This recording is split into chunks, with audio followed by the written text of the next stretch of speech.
Hong Kong is cleaning up a day after protesters stormed and vandalized the city's Legislative Council building. China wants a criminal investigation into the violence. Beijing's Hong Kong and Macau Affairs Office has condemned the protesters' actions as seriously illegal, adding strong support for Hong Kong government and police.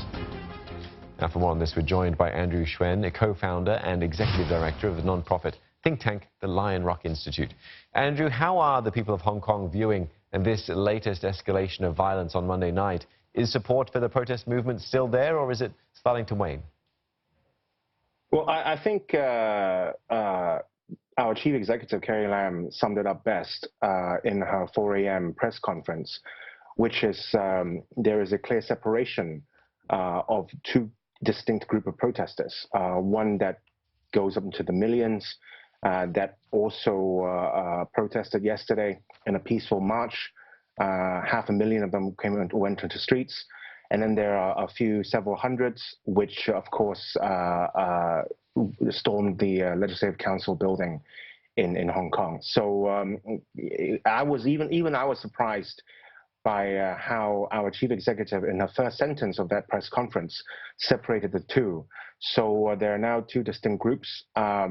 But of course, this tendency for radical, perhaps even violent actions is not just confined to those who stormed the Legislative Council building, because in the past few weeks, there has been a spate of suicides in which those who took their own lives wrote in their last testament the 5 demands that is still shared by all of the protesters.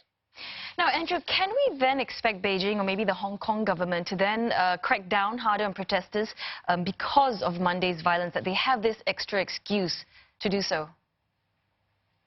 Well, even those who stormed the Legislative Council was expecting a proportional, or even maybe even a disproportional response from the police. And I would say that those on the front storming the Legislative Council building, they themselves were surprised by how the police basically evacuated the building and let them just take free rein. But I honestly think that because now the Hong Kong government has stood out and separated those who are peaceful and those who are violent will be cracked down upon.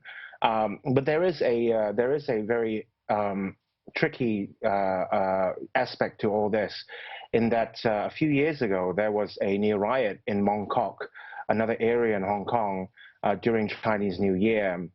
It surrounds with basically the same Hong Kong-China tension. The 2 individuals who were most wanted by the police were given political asylum by the German government. So that particular move actually emboldened a lot of the protesters in Hong Kong, especially the very few who are violent, to not think twice. So that, I would say that it has added another angle. So even if the crackdown comes down, even if there are mass arrests or even attempts to arrest, with the porous nature of Hong Kong's borders, individuals could leave very quickly and perhaps seek political asylum somewhere else. And what do you think the Hong Kong government could or should do, or will do, in fact, to quell protests? Well, the biggest problem with the Hong Kong government is that a lot of the institutions left by the British to maintain political control has been infested and weakened to the point whereby it no longer operates. I think Alice Mack, the establishment legislator, who allegedly swore at the chief executive in a closed-door meeting after the second major protest, when she was interviewed by the journalist, first she did not deny she swore at the chief executive, but most importantly, she said that the entire episode highlights the fact that in passing a law, you cannot bypass the Bills Committee of the Legislative Council. The Bills Committee was created by the British parliamentary system, in which legislators can review a particular law and point out any technical problems with it. And the Hong Kong government, knowing that it was very difficult to come out of the Bills Committee, decided to scrap it and go directly to the Legislative Council for a second reading.